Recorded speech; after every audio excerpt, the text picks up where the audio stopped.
My name is Edmund Joseph Maresh. I was born in Dante, South Dakota in 1926. Well, my dad was a farmer. When the locusts came, they wiped out everything. It seemed like it was getting like twilight. A cloud had come over, and then we could hear a hum. And then we looked up, and here were grasshoppers or locusts. They just blotted out the sun. And they hit the cornfield first. Now this was about 11:30 in the morning. By nightfall, that corn was completely gone. It ate right to the ground. And of course it broke him. He said, "This is enough of this." And so we moved to Oregon in 1933. In a 1925 Model T Ford with a two-wheel trailer over the Rockies, and it was quite a trek. We made it, and we settled in Woodburn, Oregon. I thought that Willamette Valley was like heaven after being in South Dakota through those bad years. I couldn't get over the fruit trees, and everything was so green. My dad rented a farm, and he had some forest on it, evergreen trees. And I like to go out there and just walk around amongst those trees. What was really shocking when Pearl Harbor was attacked, I went through boot camp in San Diego, and my first ship was put in commission right here in Portland.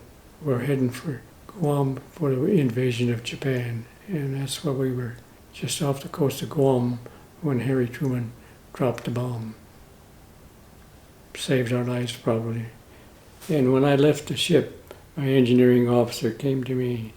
He said, "Well, I want you to go to college and become a mechanical engineer."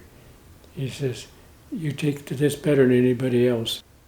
I started spring term at Vanport College. When you were in classes, you were in home and studying. Especially me, because I didn't have the academic background that you needed for engineering. And I had a hard time. Stay up at night late, put on a pot of coffee and smoke 2 or 3 cigarettes and drug myself till 2 o'clock in the morning, and then go to sleep and have nightmares.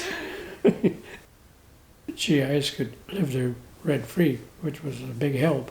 But $62 a month wasn't very much to live on, even those days.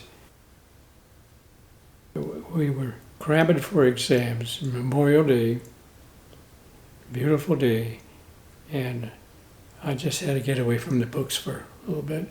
I had a brother that lived in Washougal, and I thought, well, I'm going to run up to Washougal for half a day. You could see a little boil come up out of the ground. I was a little bit concerned about that, but I thought they had sent us flyers out the day before everything was safe. And so I thought, well, it must not be anything to worry about. On the way back, I just got on the interstate bridge. It stopped. The traffic did. And everybody was trying to get out at the same time.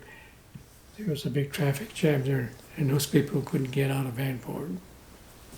It was just a fortunate thing that it was a beautiful day. A lot of the people were out on picnics and that, Had that happened at night, it would have been the greatest disaster that ever took place. I got a hold of my roommate. I says, well, what happened to our place? He says, I saw it bobbing up and down in a current. I says, I think that's ours over there. And we rode over to it. And sure enough, it had come back within about a block of where we had been before. It got caught in an eddy and it just floated around. Everything was a mess. We were wading in water about hip deep. We went into the back bedrooms, and while we were back there, I could feel that thing moving. But I says, we gotta get out of here. This thing is floating. It could capsize because it was leaning at an angle, Oh, sure enough, it had moved about a half a block while we were in there. The next day I went out looking for a job. The only clothes I had what was on my back, but I needed work shoes more than anything else. So I went to the Red Cross and told them my problem. They gave me $25 to go out and buy a pair. You could buy a pretty good pair of work boots in those days. So I've always had a soft spot in my heart for them. I was always appreciative of what Vanport did to me.